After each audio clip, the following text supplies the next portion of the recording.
Right in between Oakland and Hayward, there's an unincorporated area called Ashland. We're part of the Bay Area, and it's a lot of people who wanted to move outside of Oakland because of everything that's going on out there. Located south of Oakland, California, Ashland spans just 1.8 square miles. Although the surrounding area is saturated with nonprofit services, REACH has become a regional destination for youth from all over. I mean, this came from young people. They came up with the idea of having a youth center. Then they came up with the idea of who would work in the youth center. Then they came up with the idea of everything from the furniture that you're sitting in right now. Everything in this building was young people in the decision-making process. They came up with the different core services that they felt that young people needed to be able to survive out here. Obviously, because we're here 10 years after young people made it happen, there's like a ton of resilience, a ton of imagination and youth power, community power already here, and then just, you know, young people and community living under incredible pressure. This is a bunch of people from the community that live in the community, that go home to the community every day, and they say, you know what, look, this is going on, we the ones being affected by it, how about we go outside and try to make some change? Partnering with local organizations like La Clinica, REACH offers youth development programming focused on prevention rather than intervention. Communities are trying to reduce, gangs and fighting and drug dealing and graffiti in communities, that you've got to engage kids. You've got to give them jobs. You've got to do things to help them feel good about themselves, where they feel valued and heard. Alameda County is really innovative and entrepreneurial in that we're trying to do things in a different way to help empower people to be able to help themselves. REACH makes empowerment more than just a tagline in a mission statement. We work around more restorative practices instead of condemning young people and saying you're suspended from here for 5 days because you put bubble gum in the bathroom. We really have a way of working in a more progressive-minded fashion. If I could inspire young people to make different decisions to keep them out of the grave or jail cell, then so be it. When I first kissed a girl, I was out here. When I first went to a school dance, I was out here. When I first went to juvenile hall, I was out here. A lot of people come from places of privilege. A lot of people do have both parents, and both their parents are doctors or lawyers, and so they don't have to worry about struggling. They don't have to worry about what you're gonna eat and different stuff like that. And so I represent that.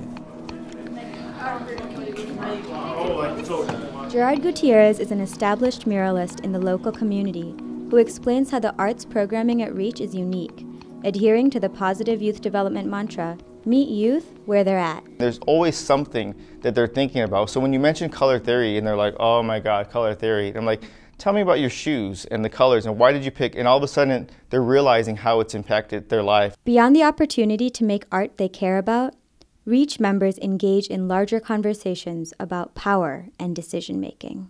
So they begin to realize that decisions they make matter. And I think that's one of the bigger issues with power is we can talk to them about it, but they don't actually see it happening. Could power in the art room lead to better health outcomes? Researchers think it might. People in lower social classes have higher rates of virtually every disease ever, and that's always been true. Leonard Syme, professor of public health at UC Berkeley, is one of a handful of researchers studying the connection between one's sense of power and their health. What is it? Is it poverty, low education, poor medical care, poor housing? You make a long list. Which one of those is most important? They're inextricably intertwined and there's no way of disentangling. I'm working very hard trying to change the paradigm to look at the things that I think are really important. Like we should study how to make a good community. Syme is at the forefront of research, asking, what is the connection between social class and health outcomes?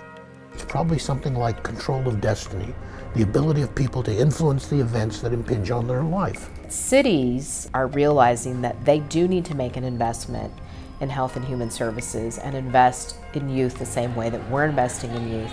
We do know that evaluating efficacy is sort of a tough thing, but we know anecdotally that we're just seeing so many kids transform. In 2013, REACH received a $500,000 grant from the California Gang Reduction, Intervention, and Prevention Initiative to partner with local law enforcement.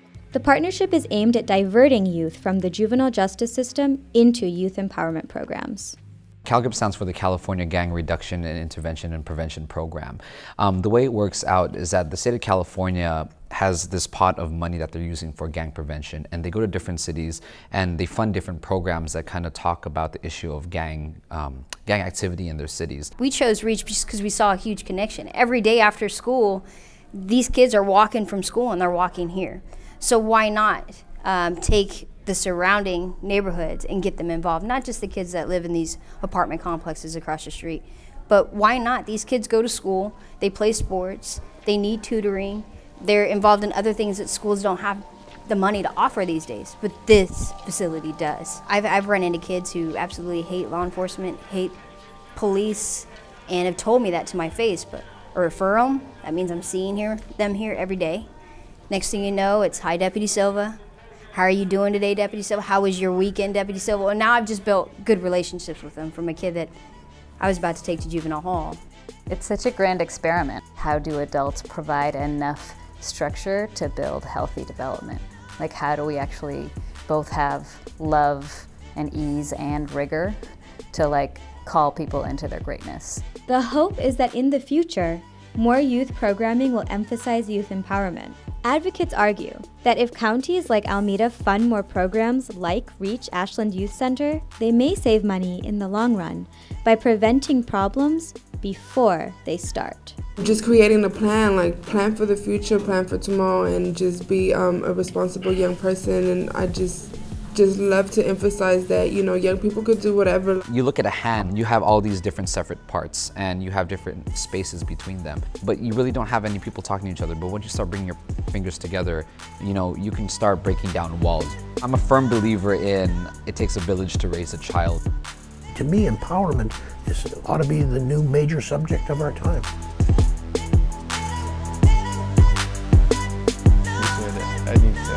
I'm laughing because there's a student running behind me wearing my cape. Let's see.